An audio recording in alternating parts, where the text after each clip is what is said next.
billahi minasyaitonirrajim. Bismillahirrahmanirrahim.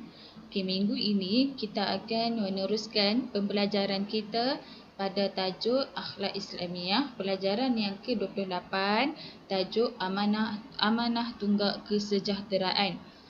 Sambil mendengar video pengajaran daripada Ustazah, kamu boleh tengok dalam buku teks kamu pada muka surat 167 Pendidikan Islam tingkatan 1.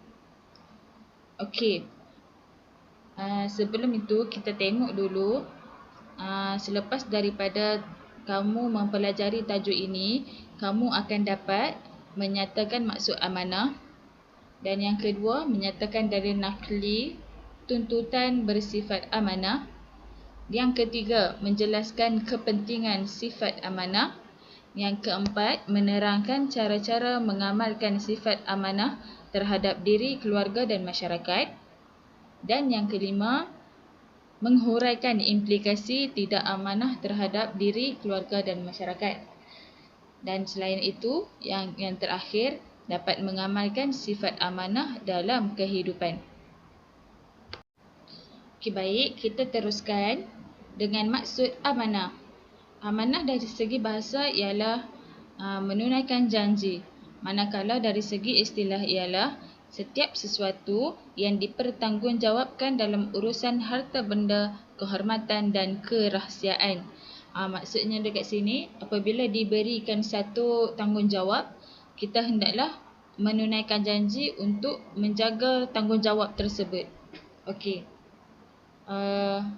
Kemudian kita akan tengok kepada dalil nakli, dan dalil nakli yang terdapat di dalam buku teks pada muka surat 167. Ustazah akan bacakan dalil tersebut.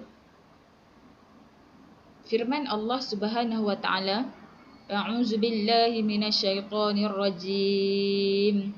Inna Allaha ya'murukum an tu'addul amanati ila ahliha wa iza hakamtum bainan nasi an tahkumu bil 'adl. Terjemahannya, sesungguhnya Allah menyuruh kamu supaya menunaikan segala amanah kepada ahli yang berhak menerimanya, dan apabila kamu memutuskan hukum antara manusia, Allah menyuruh kamu menghukum secara adil. Kemudian kita tengok dalil nakli hadis. An Abi Hurairah radhiyallahu anhu qala, anna Rasulullah sallallahu alaihi wasallam qala, addil amanah ila man i'tamanaka wa la takhun man khanak. Terjemahannya, Abu Hurairah radhiyallahu anhu menceritakan bahawa Rasulullah sallallahu alaihi wasallam bersabda, tunaikanlah amanah kepada orang yang memberi kamu amanah, dan jangan khianat kepada orang yang mengkhianatimu. Baik, itu adalah dalil tentang pentingnya tentang tajuk yang kita pelajari hari ini, iaitu amanah. Oleh itu dekat sini memang amanah sangat ditekankan dalam kehidupan kita sebagai seorang umat Islam. Seterusnya, kepentingan sifat amanah. Kepentingan sifat amanah ada 4. Yang pertama ialah pengurusan yang baik dan lancar. Dalam erti kata lain, kepentingan sifat amanah ini maksudnya kenapa amanah ni sangat dituntut dalam kehidupan kita. Apabila kita bersifat amanah, pengurusan akan berjalan dengan baik dan lancar. Maksudnya bersih daripada sebarang rasuah dan penipuan.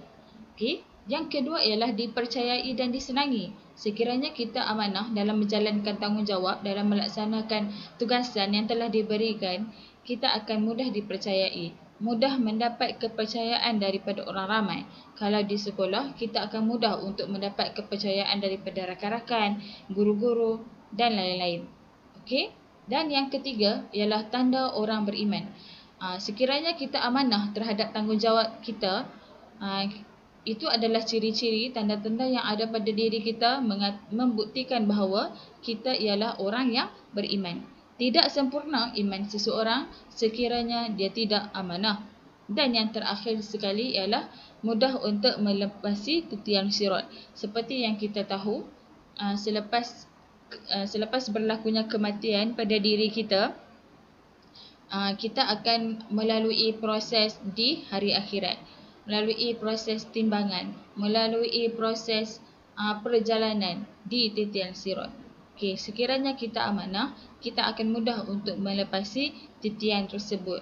Seperti yang kamu tahu kan, titian sirat ni besarnya seperti 7 rambut yang dibelah 7. Dibelah bukan dikerat, dibelah. Okey. Kita akan melalui, sekiranya amanah, kita akan melalui titian sirat itu tanpa sebarang halangan. Okey, baik. Seterusnya kita akan teruskan dengan bagaimana kita nak mengamalkan sifat amanah. Okey. Di sini, kalau kamu tengok di buku teks muka surat 69, cara untuk mengamalkan sifat amanah terbahagi kepada tiga, iaitu terhadap diri sendiri, terhadap keluarga dan terhadap masyarakat. Tapi di dalam slide yang disediakan di dalam video ini, Ustazah hanya letakkan sebahagian sahaja. Okey, kita tengok amanah terhadap diri yang ada pada video ini, pada slide ini.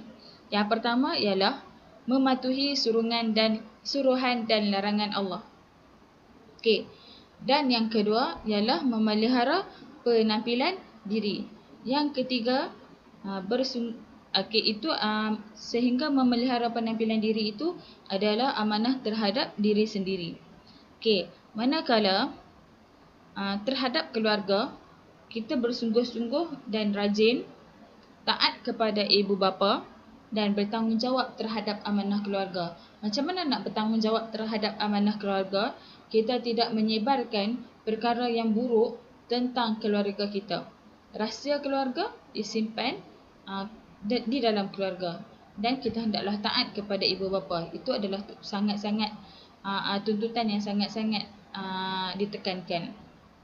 Okey, manakala dari segi amanah terhadap masyarakat, kita hendaklah menghormati jiran, guru, rakan dan masyarakat. Dan yang terakhir ialah menyertai program kemasyarakatan.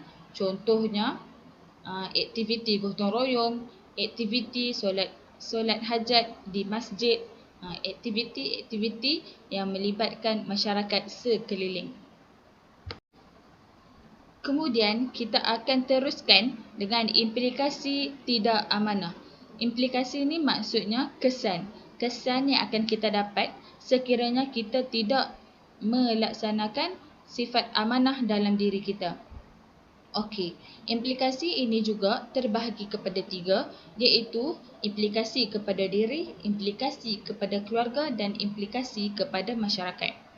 Okey, kita tengok implikasi kepada diri. Yang pertama ialah akan menjejaskan iman.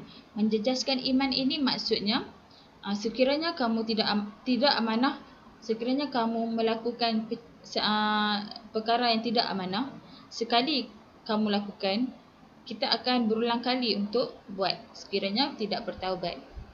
Yang kedua, hilang kepercayaan orang ramai. Orang ramai, jiran-jiran, rakan-rakan dan guru-guru tidak akan mudah mempercayai kamu untuk kali yang kedua kerana kamu telah tidak amanah pada yang pertamanya. Okey, itu adalah dari segi tidak amanah kepada diri. Kemudian kita teruskan implikasi tidak amanah kepada keluarga. Okey, akan mencemarkan nama baik keluarga dan melahirkan anak yang tidak mengenang budi keluarga. Maksudnya dekat sini bukan setakat nama diri sendiri, nama baik keluarga juga turut akan tercemar, dan kita dan ibu bapa akan melahirkan anak yang tidak mengenang budi, yang tidak mengenang jasa ibu dan bapa. Okey. Seterusnya, implikasi kepada masyarakat sekiranya tidak amanah. Yang pertama ialah masyarakat tidak akan harmoni kerana di sana sini berlakunya sifat tidak amanah, dan keselesaan awam akan terganggu kerana akan menjejaskan proses-proses yang akan berlaku dalam kehidupan kita. Okey. Setakat ini sahaja pembelajaran untuk minggu yang ke-20. Sekiranya kamu ada masalah, tidak faham ataupun apa-apa komen yang membina, boleh drop komen di bawah. Okey. Terima kasih. Assalamualaikum warahmatullahi wabarakatuh.